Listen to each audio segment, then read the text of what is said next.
Now we welcome to the stage BYU coach Kalani Sitake. Coach, you'll start with an opening statement, and we'll open it up for questions. All right, thank you for that. Appreciate cheerleaders and Cosmo being here as well. I just want to take this time into my statement to express my gratitude and appreciation to being here at Media Days.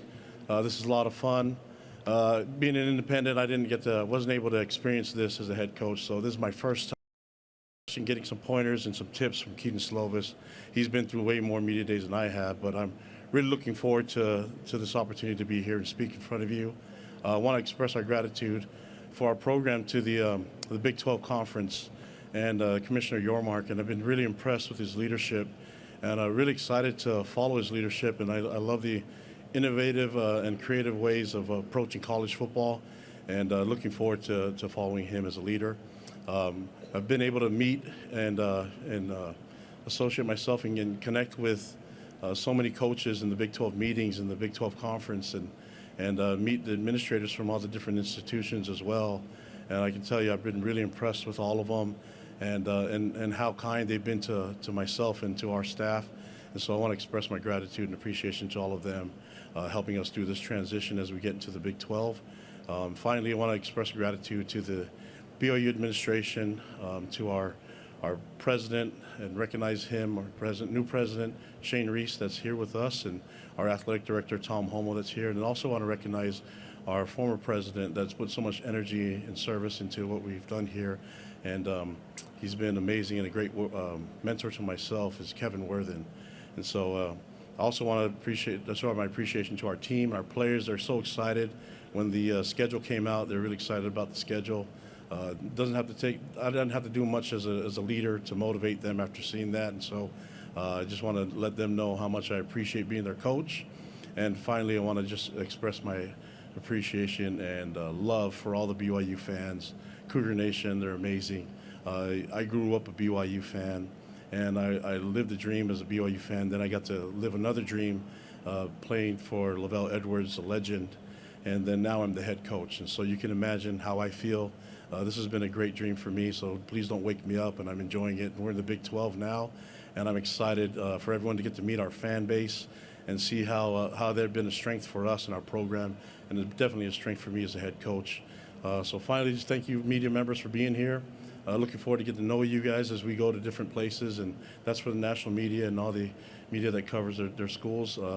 Looking forward to knowing you and getting to know you better, and visiting your places and doing interviews with you. So with that being said, the time is yours, and look forward to answering your questions. All right, we'll open the floor for questions. Again, if you have a question, please make sure to raise your hand.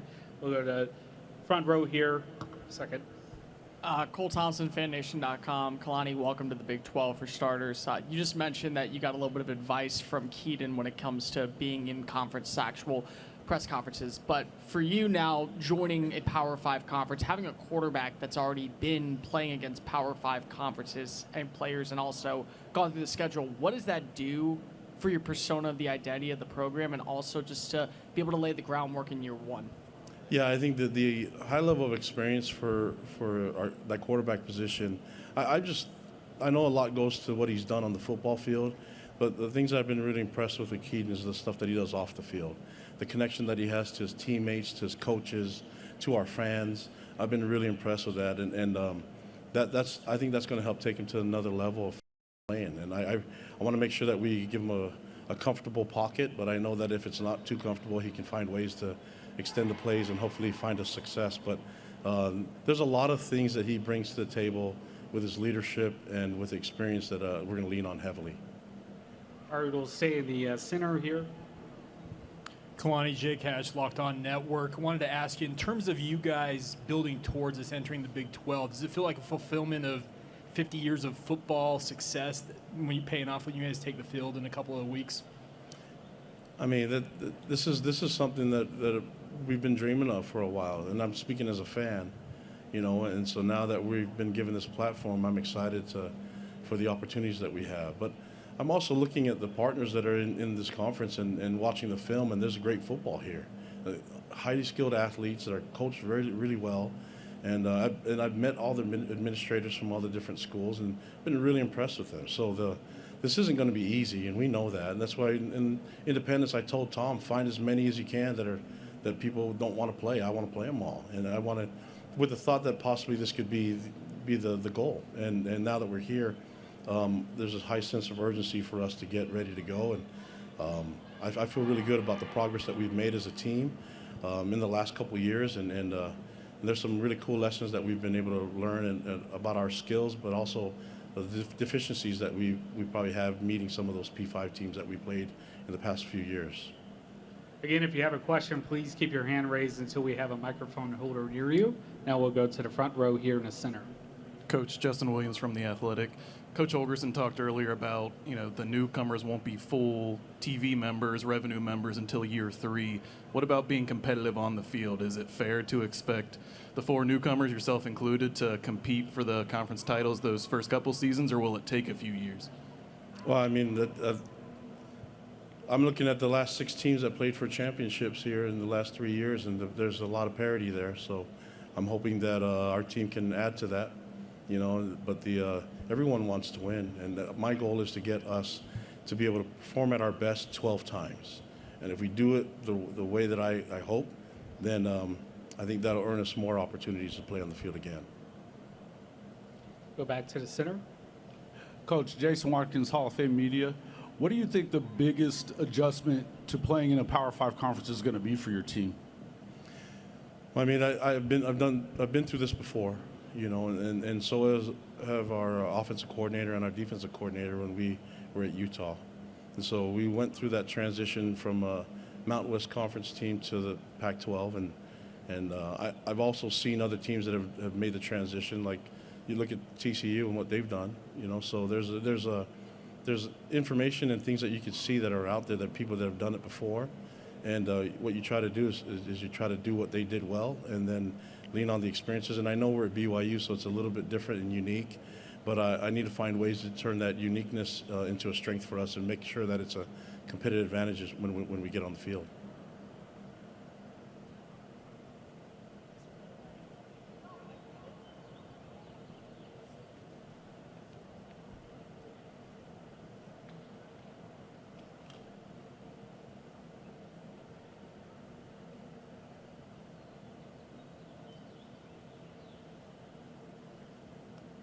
You guys heard all you need to hear? Yeah? I think we're good, Coach. I think Thank we're you. all hungry. Let's just go eat somewhere. You guys take me there. Let's go get some food, man. But yeah, if there's no more questions. Oh, sorry, I got one right here. It's because I'm hungry. We'll make this quick, Coach. No Colin worries. Wilson, Take your time. Yeah. Colin Wilson with the Action Network. Can you talk about the hiring of Jay Hill coming in from Weber, one of the best FCS defensive schools? What is it that we should expect from the BYU defense after everything that happened last year? Yeah, I've known Jay Hill for forever. We coached a decade together at Utah, and so myself and we speak the same language when it comes to defensive-minded football, and I really followed. I mean, he's my friend, so I've watched him in his career, and he's taken Weber State to becoming an FCS powerhouse, and then he's done it with a lot of different ways, developing his players and coaching them hard, but also loving them, and everything that he's about fits right in with what we're trying to get done in the culture of BYU. And I say that with a lot of appreciation for the staff that was there before as well. But I think he's going to be the guy that will be able to take our defense to where I think we can do it. It's not easy to make changes, and my responsibility is to the players first and also to our fans. And so anytime we need to make adjustments, I'm going to do that, especially if it's going to benefit our players. And I think the players are really excited about it and the change. And I'm excited to have Jay Hill there with me. He's also been a head coach before, so he knows some of the things that we go through as head coaches. So he's been a great resource for me to go to for advice and guidance. And then he happens to be on my staff. So I'm lucky to coach with these guys. Coach, we have another question, far left in the back. Hey, Coach. Ryan Chadwick with San Angelo Live. Again, welcome to the Big 12. This one pertains to recruiting.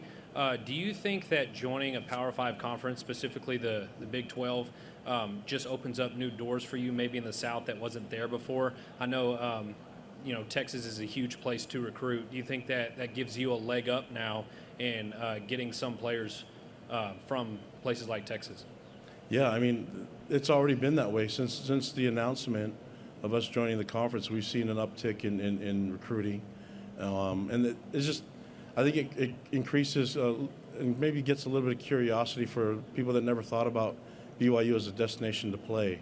And so what they do is they look into it and they start to find out that, hey, they're aligned with what I'm aligned with, and the mission that we're a faith-based institution, so we're affiliated with the Church of Jesus Christ of Latter-day Saints, and a lot of people don't know much about the church or about our mission, but our football program is right in alignment with the mission of our church, and that's proclaiming our belief in Jesus Christ as our Savior, and there's a lot of people that fall in line with that, whether they're members of the church or not, and it's just opened the doors as far as widen our net a little bit in recruiting, and all it takes is a couple a year that you can get into, and we've seen that already happen in the transfer portal, but we've also seen it with the recruits that we've brought in that we've been able to talk to, and anytime that you can increase your net and get into more households and just be talked about, that'll work out.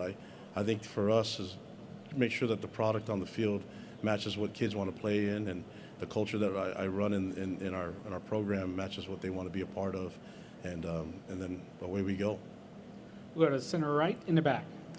Hi, Coach. Ariel Schaefer, KLBK in Lubbock. You guys play in a beautiful environment, beautiful stadium. I just wanted to get your thoughts to you. Why is Provo so difficult to play in, and how excited are you to bring that environment to the Big 12? Well, I'm going to go back to the BYU fans. They're amazing.